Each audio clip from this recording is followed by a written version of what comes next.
Assalamualaikum warahmatullahi wabarakatuh. Perkenalkan, nama saya Nela Nur Hajijah dengan NIM 23821200134 dari kelas Ekonomi Syariah 5D, mata kuliah Ekonomi, Zakat, dan Wakaf. Di sini saya akan menjelaskan mengenai zakat dan wakaf. Yang pertama itu ada zakat. Nah, zakat itu wajib dilakukan oleh setiap muslim gitu yang memiliki harta yang cukup.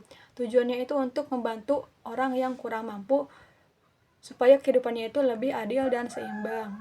Nah, dengan zakat ini, seorang muslim itu setelah menjalani perintah agama sekaligus membersihkan harta dan dirinya.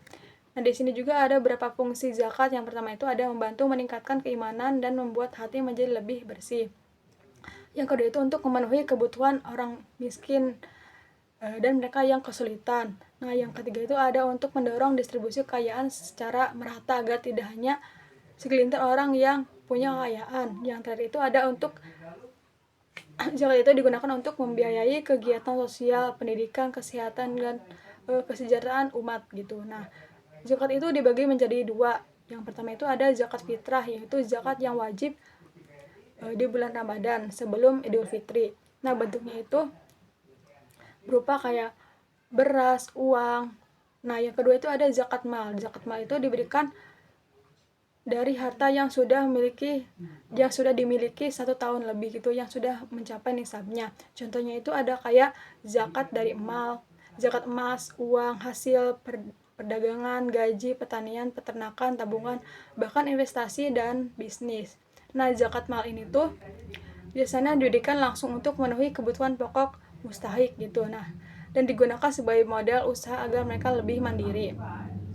Nah, orang-orang yang berhak menerima zakat itu ada 8 golongan. Yang pertama itu ada fakir, miskin, orang yang mengelola zakat, orang yang baru masuk Islam, budak yang ingin bebas, orang yang berhutang karena kebutuhan penting, orang yang berjuang di jalan Allah, dan juga musafir yang kehabisan bekal.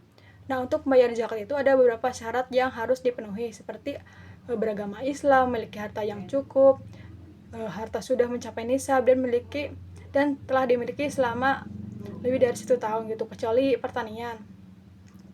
Nah, di sini ada pembahasan yang kedua itu tentang wakaf. Nah, wakaf itu tuh perbuatan memberikan harta tertentu untuk kepentingan umat dengan syarat harta pokok tidak boleh dijual dan diwariskan.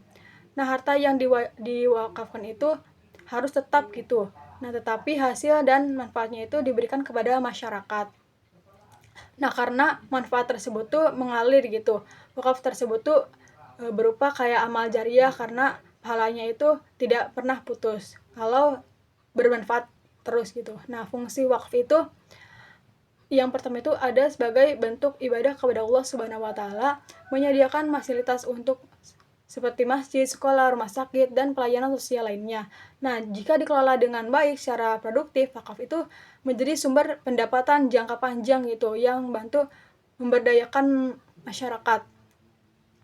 Nah, wakaf itu dibagi menjadi 2 jenis gitu, sesuai dengan manfaatnya. Yang pertama itu ada wakaf produktif. Nah, harta wakaf dikelola secara usaha untuk menghasilkan keuntungan, misalkan kayak toko, kebun, rumah sakit, atau wakaf berupa uang yang diinvestasikan. Keuntungan tersebut itu digunakan untuk kepentingan sosial, seperti itu. Nah, yang kedua itu ada wakaf konsumtif. Nah, harta wakaf dipakai langsung untuk kepentingan masyarakat seperti membangun masjid, sekolah, sumur, dan menyediakan Al-Quran. Nah, di sini juga ada wakaf sah menurut syariat Islam yang harus dipenuhi. Itu ada 4 rukun utama. Yang pertama itu wakif, harta wakaf, penerima wakaf, dan akad wakaf. Nah, selain itu wakaf harus dipenuhi, harus dimiliki oleh pemilik sahnya gitu dari harta yang diwakafkan. Harta wakaf itu harus berguna dan tidak bertentangan dengan ajaran Islam gitu. Nah, mungkin itu yang bisa saya sampaikan mengenai zakat dan wakaf. Kurang lebihnya mohon maaf. Wassalamualaikum warahmatullahi wabarakatuh.